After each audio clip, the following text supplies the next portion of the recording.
Lumayo ka muna rito. Ha? Perpektong laban ito.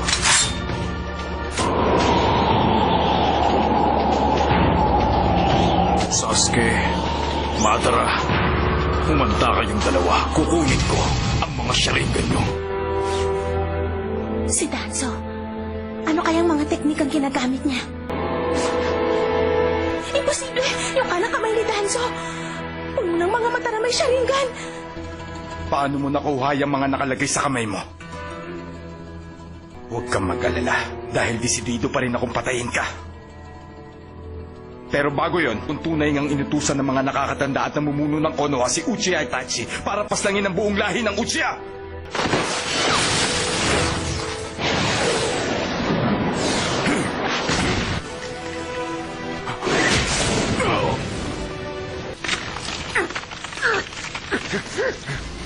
Hoy, tatanungin uli kita. Totoo ba na inutusan noon ng mga nakatatanda at namumuno sa Konoha ang kapatid ko si Itachi? Kumalma ka nga lang, Karin!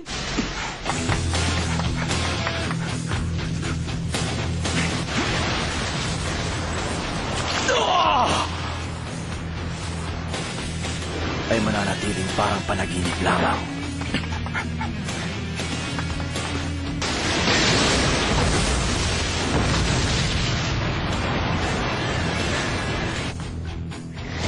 Ang kakayahang manipulahin ng katotohanan at ang panaginip. Ngunit ang sino mang gumamit ng Izanagi ay permanenteng mawawala ng paningin. At hindi na ito may babalik pa. Pero, dahil sa dami ng mga mata sa braso niya, magagawa niyang pahabain ang oras sa paggamit ng Izanagi.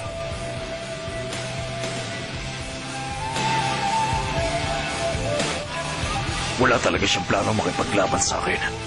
Kaya hinahayaan niya lang si Sasuke. Kaya nga lang, hindi pala ganun kadaling talunin ang Susanoo. Baka matagalan ako. Konting oras na lang ang natitira sa Izanagi. Summoning Technique!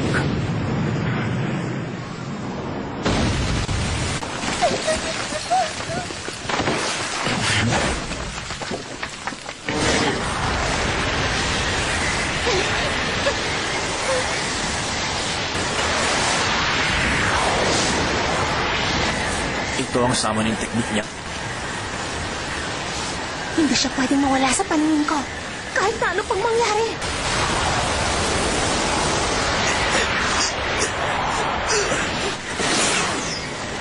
Sigurado kong hindi na makakakilos ang Susanoo.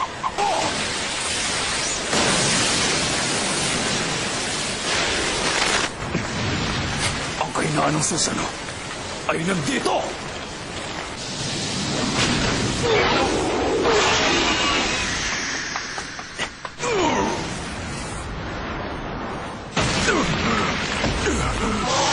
Magaling.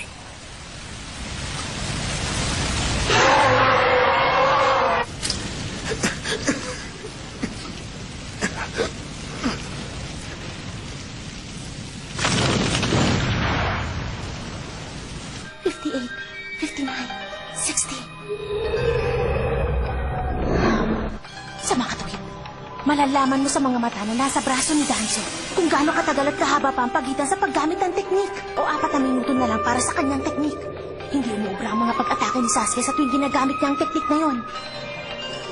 Balak niyang pagurin si Sasuke at ubusin ang lahat ng chakra niya hanggang sa hindi na ito makalaban. Sa oras na magsara ang 10 mata na may Sharingan sa braso mo, yun na rin ang katapusan ng teknik mo, hindi ba? Hoy! Nababaliw ka na ba? Bakit bigla ka sumugod?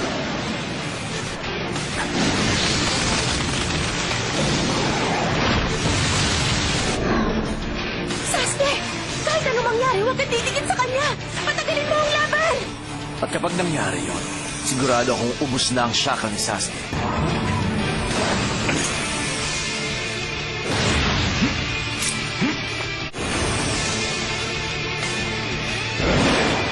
Pinipilit ni Sasuke na gamitin. Kanina pa alam ni Sasuke kung anong ginagawa niya. Ang tanong ngayon, sino ang unang manghihinga?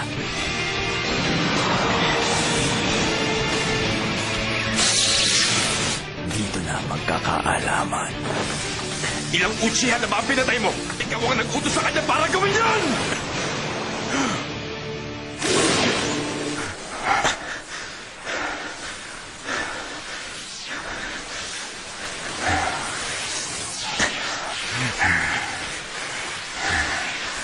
Masyado ka nagmamadali. Kung hindi mo napansin, bukas pa ang mata ko. Ako nang panalo sa pagkakataong to. Anong nangyayari? Iniisip mo sigurong naiintindihan mo na ngayon ang Izanagi. Ibig sabihin ito. Ba't ganun? Ba't hindi gumagana ang Izanagi? Kagaya na rin ang sinabi mo. Ibang-iba ang genjutsu ni Sasuke sa genjutsu ni Itachi.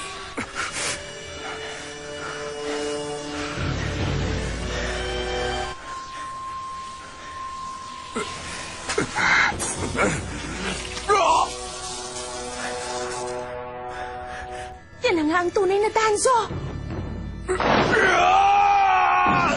Kung saan malaya niyang kinokontrol ang oras, maiksi at mahinang genjutsu. Ganun pa man, Hoy! Ano ka ba? Bakit mo ginawa yan? isang Uchiha si Sasuke at isa siyang ninja na nagtataglay ng Mangekyou Sharingan at pinaniwala kanya na bukas pa rin ang kahuli-hulihang mata sa kanang braso mo. Hindi yun nakalagpas sa matalas na paningin ni Sasuke dahil doon, nakumpirma niya nang magagamitan kanya ng genjutsu kahit na sandali lang.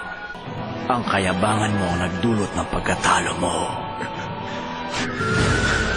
Mahirap kang kalabanin ng mga mata mo. Ganun pa man, nagawa mo pa rin siyang isalya sa isang sulok, Sasuke.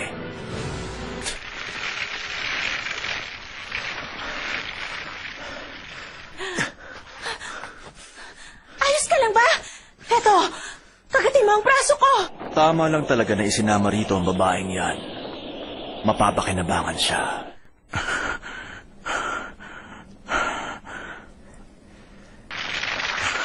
Sa dinami-dami ng tao, bakit sa batang ito pa ako nagpatalo?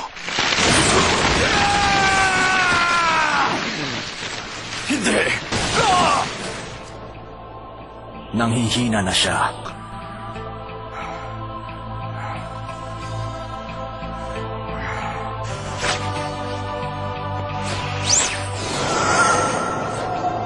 Ganun pala. Iintindihan ko na ngayon. Mukhang inaalam pa niya kung gagamitin niya ang mata ni Shisui sa genjutsu. Mukhang nasobra na ang paggamit mo sa paningin mo. Tulungan mo ako, Sasuke! Hindi ako dapat magkaksaya ng oras. Malalim ang sugat ko.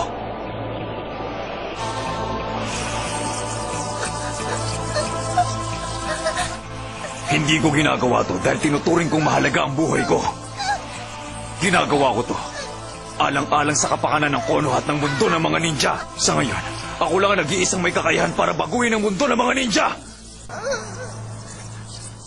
Huwag kang gagalaw, Karin.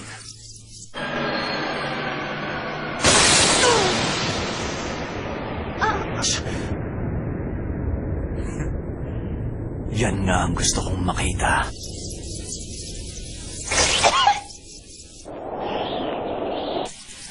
Ano ba ako para sa'yo?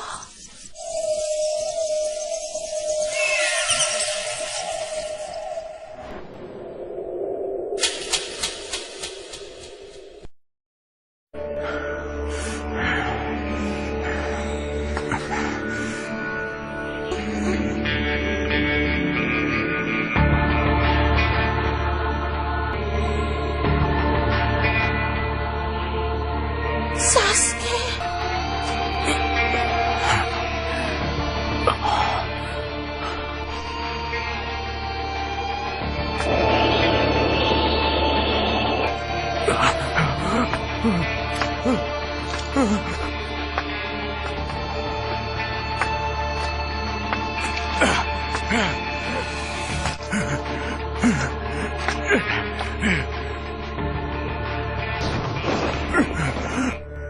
Kukunin ko na ang mga mata ni Shisui. Kung ganun, kinuha niya ang mata ni Shisui.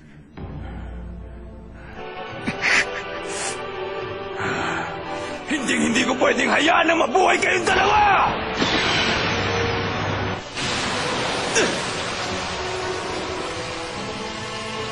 Hirozen, kung saan nagsasayaw ang mga dahon ng puno, doon matatagpuan ang apoy para lang protektahan ang Konoha.